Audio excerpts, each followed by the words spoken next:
Hello everyone! In this video we are going to be going into and reviewing the Canon M3. This is an excellent camera that I recently got and I have a lot of footage to share with you. Before I go into the footage itself, I want to show you this camera, talk a little bit more about this and what equipment I actually use to film with it. First off, what I like about this, I'm sure people already know all the specs about this, so we are not going to get into that. What we're going to get into is what I use it for and what kind of lens I actually like it. So on this you have the Canon M3. This is the prime lens. And the good thing about this prime is that you can take amazing pictures. I used this for some eBay macro photography and it came out pretty decent. And in low light setting, this is also an excellent lens. Actually, I'm kind of floored by what results you can actually get from this 22mm lens. The only issue that I have with it is that as a prime lens, you have to get as close as you can to take the picture, or if you want to get something from far away and you want to get a bunch of scenery, you have to go farther away than you really would actually want to. So by not having a zoom, it is not that fun, but at the same time a lot of professional photographers, they use prime lens to take pictures, so this is a very good one for me. It is pretty cheap for what it is. And if you already own this camera, an addition to it is excellent. Now we have this back screen here, which gives me the possibility to take amazing images, including selfies where I can see myself as well when I do this. But I really like to use it when I have to do like a diagonal shot, when I'm taking something right in front of me. I just look at the screen right here and I can take pictures, especially macro photography like bees and small animals. It's really cool that you can actually do this. So that's an excellent extra addition with this particular camera. I like to use all the extra features in here, which includes the different kind of, this is a camera that is very good for a lot and different variety of kind of settings. There is the manual focus that you can use here, and I use it quite a lot as well.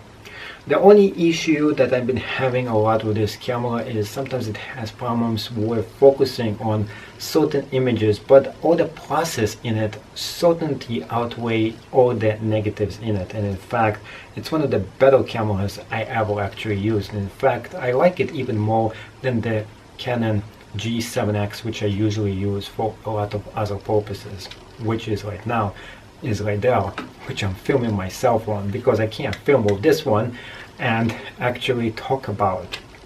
Let me show you another very good feature that I have for it. This is my favorite miniature tripod, and it actually doubles as a miniature. Like when you actually go about and you want to take selfies or you want to actually take amazing pictures, you can use this, and it's actually much better than any kind of tripod I actually used, and especially when it comes to miniature ones. Because it's so small, you can take it about anywhere. You can put it inside your backpack, and the good thing about this is the legs themselves are very steady, so when you put it on there, it just stays like that. You don't need to do anything to it, and it's not gonna fall off, which is a good thing. And for selfies, it's so easy because you can kind of use it, and it doubles for a selfie stick if you do want to use it for this purpose. So you can kind of do this like that, and you can just talk to the camera if you're somebody who enjoys doing that. So it has a double use for it, but I usually don't use it as a selfie tripod. So let me get into the different lenses I have. So that is one of my favorite, the 22 I told you about. The next one is the one, of course, that came with my camera.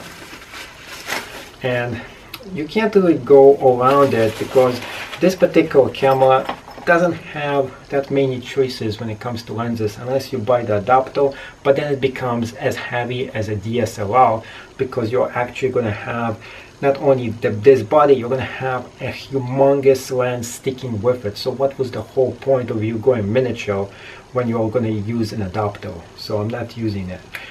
So this is the lens that it came with. It's the 18 to 55 millimeter.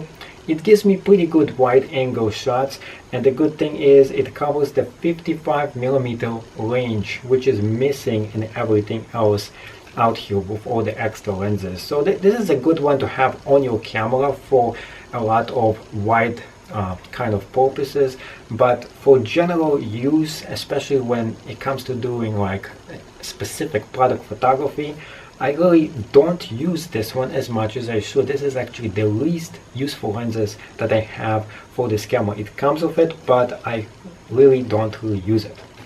So what I do is, what I use is this particular bag, and this is my camera bag that I like to take on trips. And the reason for that is quite simple. First off, I have all my equipment right here, right in the back of me, so nobody can go in and steal what I have. That's the first reason why I like this bag. Second of all, it doesn't even look like a camera bag. It just looks like a regular backpack, which is pretty cool. So over here we have the lunch and the food for the trip or anything else you want. You can have water bottles on the side. You can even put an iPad right here or a small notebook.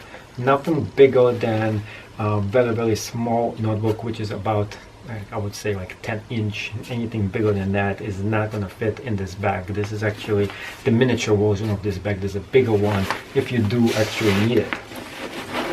So we get into the secret compartment right here, and we have two more lenses.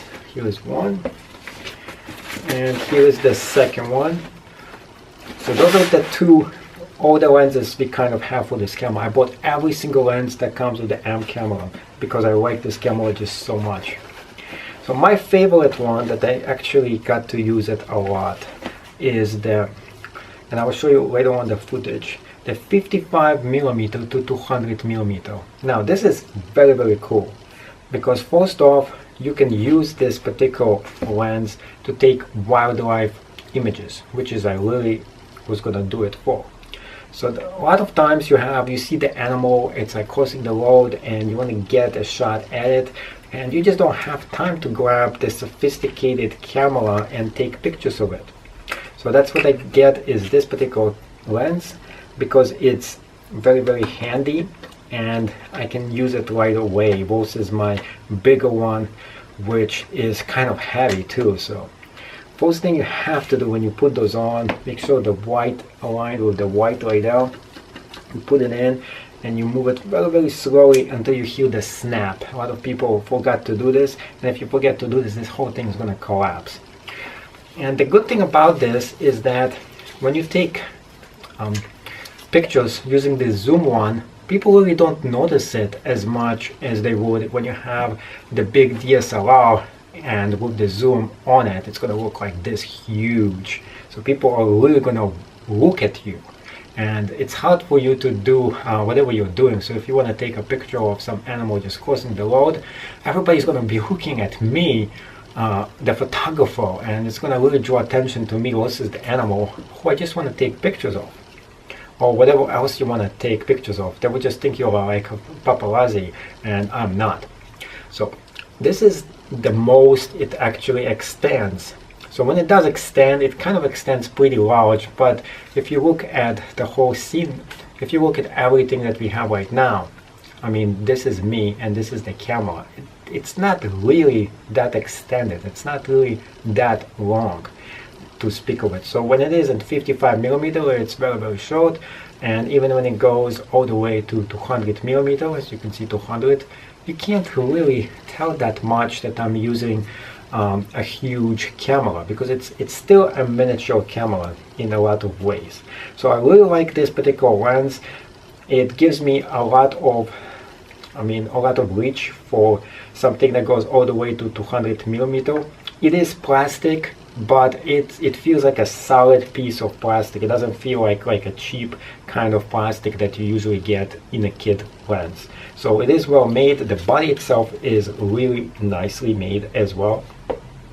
Now another thing that is a little bit that I'm actually usually what I like to get filters on those particular lenses, but in this particular case the filters are all over the place. Here we have the 52 millimeter, here we got something else here, like a 22 mm. This one, they all have, yeah, this one is 43 millimeter. It just goes all over the place, which makes it really impossible for you to buy a protective filter for those lenses, because it's just, they're not compatible with each other. That's another minus to this particular camera. So this one is another one, 52 millimeter.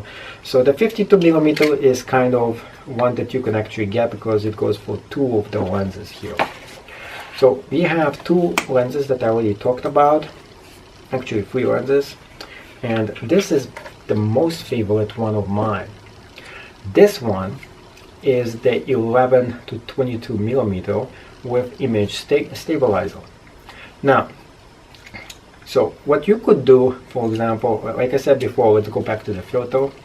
Here is, we have the 55 millimeter, 43 millimeter, and 52 millimeter, which is why buying a filter for those lenses is just going to be pretty expensive here, and not really necessary in some ways, because now you're going to be spending it because you have to buy 3 set of filters to go for different lenses. And usually what I like to do is buy just one set of filter and just interchange them if I use them a lot.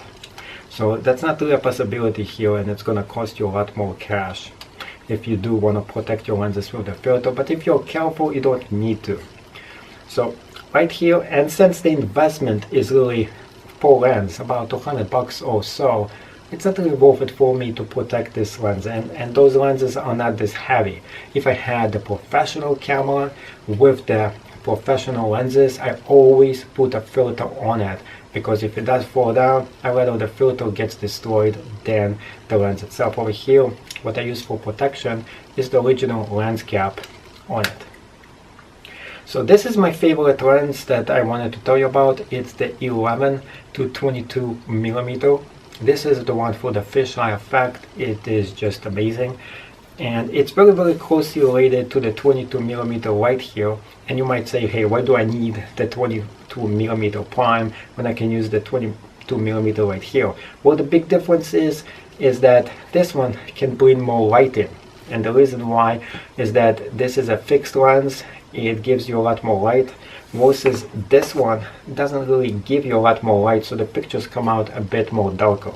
Apart from this, this lens is just the number 2 favorite of mine. When you go and you want to take pictures of wide angle, like humongous structures, this would be the number 1 lens I would go about, because it can go all the way to 11 millimeter. If I want to do like night photography and things in the low light photography, I would actually use the 22 millimeter.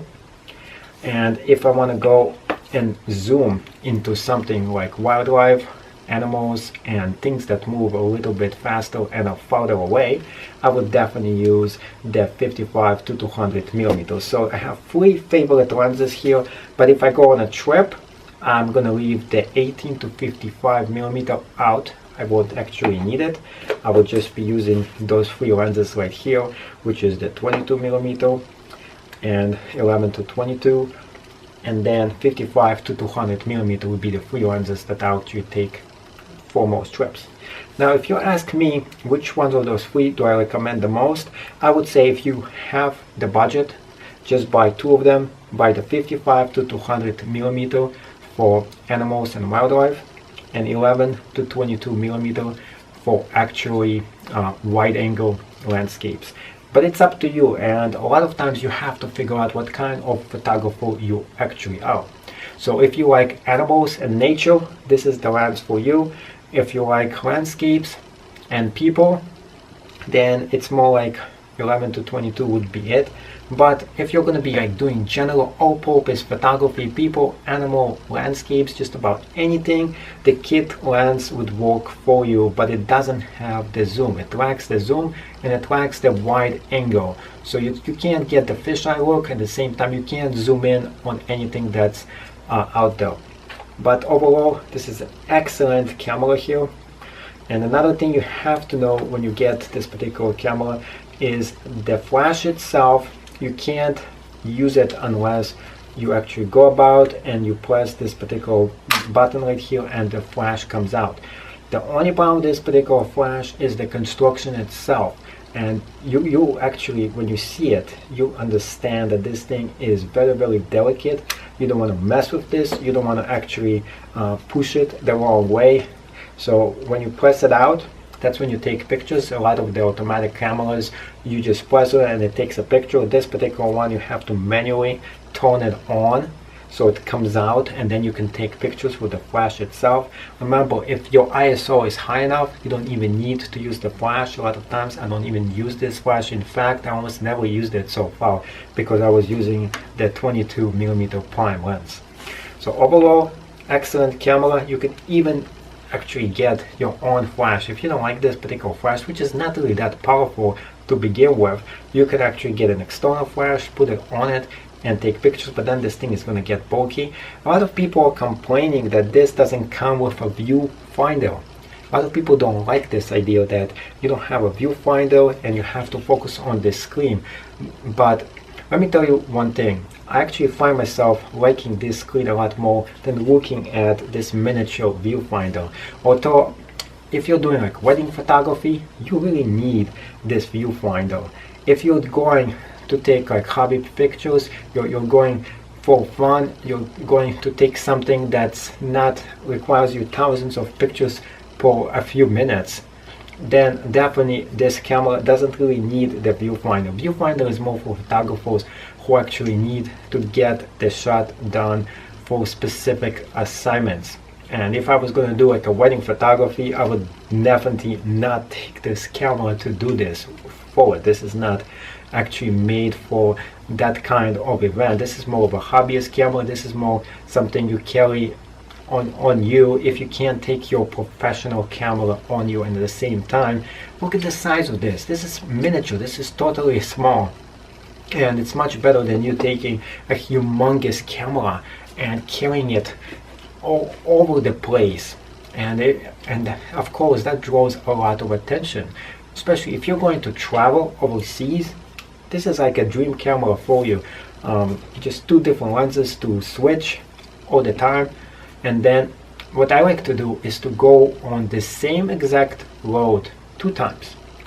And the reason for that is quite simple. The first time you go on it, you take the wide angle lens, which is the 11-22, and you take pictures of it. The second time you go on it, you take the 55-200mm, and you go for the macro photography and all the wildlife and all the small animals that you actually missed.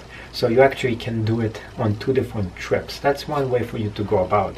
The second way is, of course, for you to figure it out. So see you on the next episode, and if you like this, make sure to subscribe.